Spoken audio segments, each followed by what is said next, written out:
Welcome to Pinot Squirrel. I'm Evelyn, and today I want to talk a little bit about the idea of New World wine and Old World wine, and what exactly do these terms mean. I'm sure you've probably heard them thrown around a bit, maybe either on your wine app or at the wine store. You've probably heard people sort of mention New World or Old World, or a preference for either. So I want to just clarify a few things about those terms today. For starters, let you know, I am drinking a Old World red. This is a Vino Nobile di Montepulciano from Tuscany, from Italy. So this counts as an Old World wine. In a simple sense, Old World refers to Europe, so where we usually traditionally talk about where wine comes from.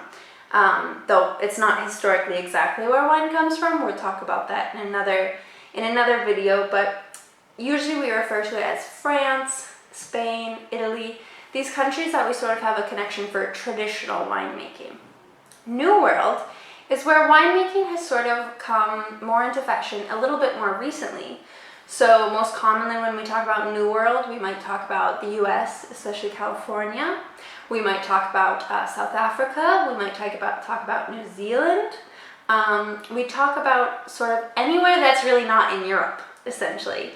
And so that is the very basic definition between the two. It's just a geographical determiner. There are some differences when we talk about the characteristics of wine. Obviously, we do know that wine sort of does adjust to its climate and to its location. And in this sense, we sort of say that Old World is sort of from a colder climate. And New World tends to be from a warmer climate, though of course it's not always true. But what do these climates sort of define the wine as? Usually when we're talking about an Old World wine with a colder climate, we're talking sort of about a lighter wine, a lighter body. We're talking about some more herby and earthy notes, maybe a little bit more floral. And that's sort of the idea we have around these wines. Alternatively, New World wines we tend to think of as a warmer climate. And with warmer climate, we tend to have more fruit base, and they tend to be more full body, higher alcohol. These sort of are the things that really define that climate. The thing is, in the Old World, you might get some warm climates. For example, in Italy, which is considered an Old World wine. You have Puglia and Sicily, two regions that are to the south of Italy, that actually have very warm climates. And these wines actually are producing a lot full body. They're a lot higher alcohol content, and they're more what you might expect from a New World wine. So it depends more on climate than necessarily New World versus Old World.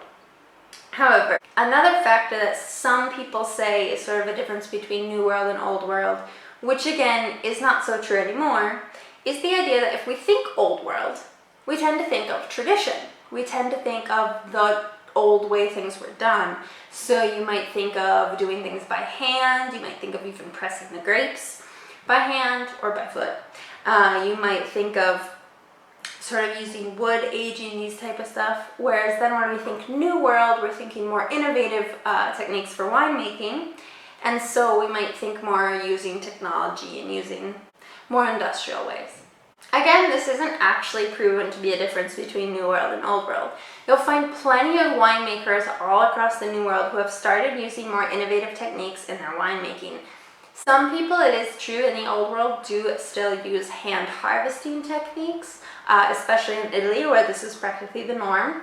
But for crushing the grapes, no, we tend to use more technology. Same thing in the US. There are some people, and well, not just the US, in all New World, there are some people who do prefer more modern technologies, but there are some people who do prefer to have hand-picked grapes and sort of do things the old way. So there is a sense of tradition versus modern, but at the same time, it depends on each producer and each region in particular. So, as I mentioned, Old World, Europe. Think France, Spain, and Italy for our main ones. Then, if we're thinking New World, you're probably going to talk about California, you're probably going to talk about South Africa, and you're probably going to talk about New Zealand.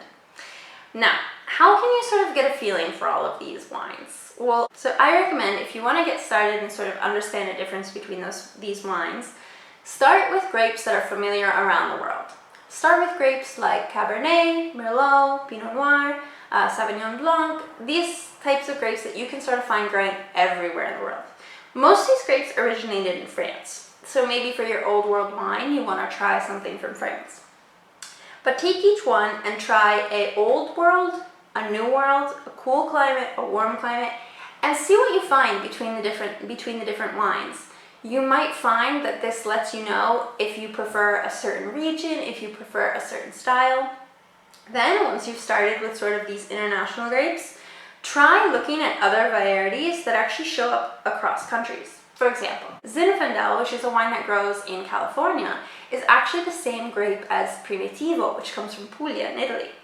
Both of these grapes, though they have different names, are the same grape. They're also both growing at warm climates. However, one is technically old world and one is technically new world. Try out a bottle of each one of these and see what you think. Another great one is Sangiovese, which is the main grape in the wine I'm drinking today, Vino Nobile di Montepulciano. This grape, it is more focused on Italy. You'll find it more often in Italy. However, you can find a little growing in both Australia and also California. Check it out and see what you think. See if you prefer one world to the other. So if you have a preference for New World or Old World wines, let me know down below. Let me know which one you prefer and why. I can't wait to hear from you guys, and I hope you enjoyed this video. Cheers!